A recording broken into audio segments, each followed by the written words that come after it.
Hi everyone, I'm Nancy. Welcome to Spirits in the Studio.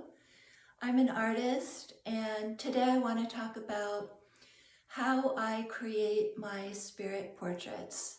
Spirit portraits are really a reading and a painting combined in one. They're my favorite type of art to create because I am an intuitive person. I am a channel.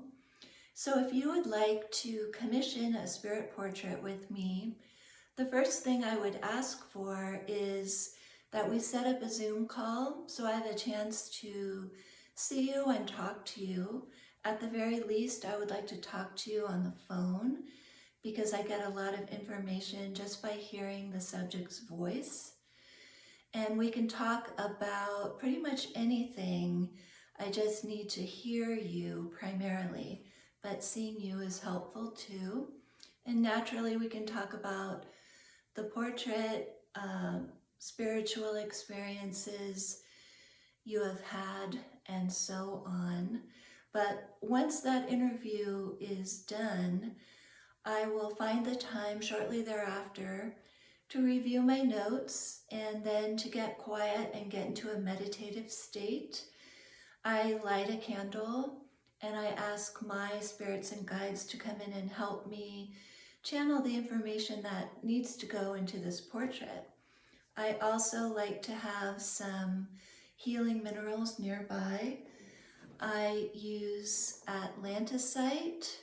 Atlantisite is great for inner peace and meditation, and I also use sodalite. And I love sodalite because it's helpful with getting into also for meditation, but having vision and getting into my head clearly and seeing the ideas and thoughts that want to come through.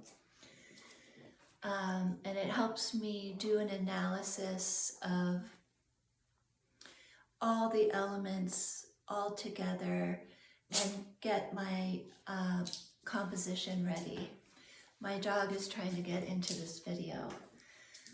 Excuse me.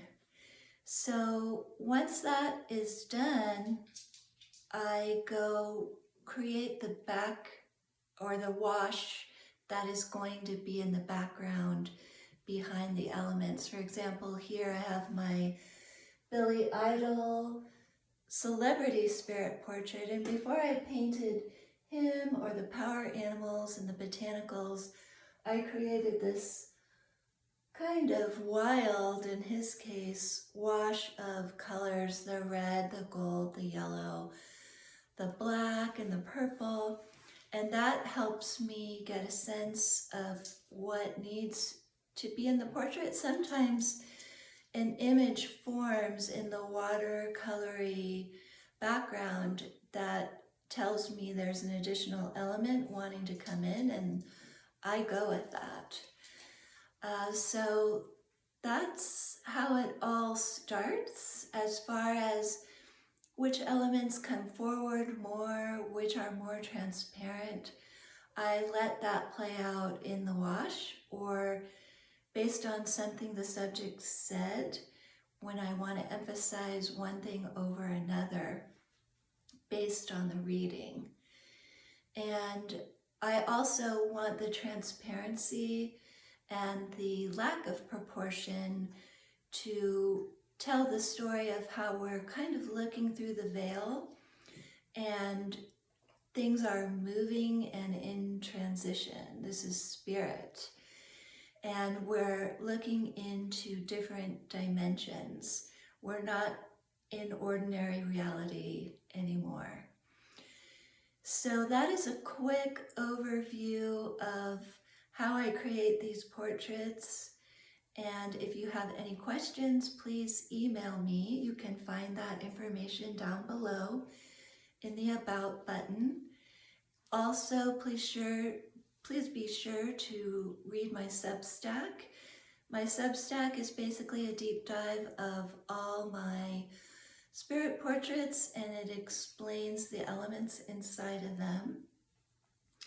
And I would love it if you would subscribe, like, or share this video. Thank you for listening. I hope you found this content valuable. Until next time, may the power animals be with you.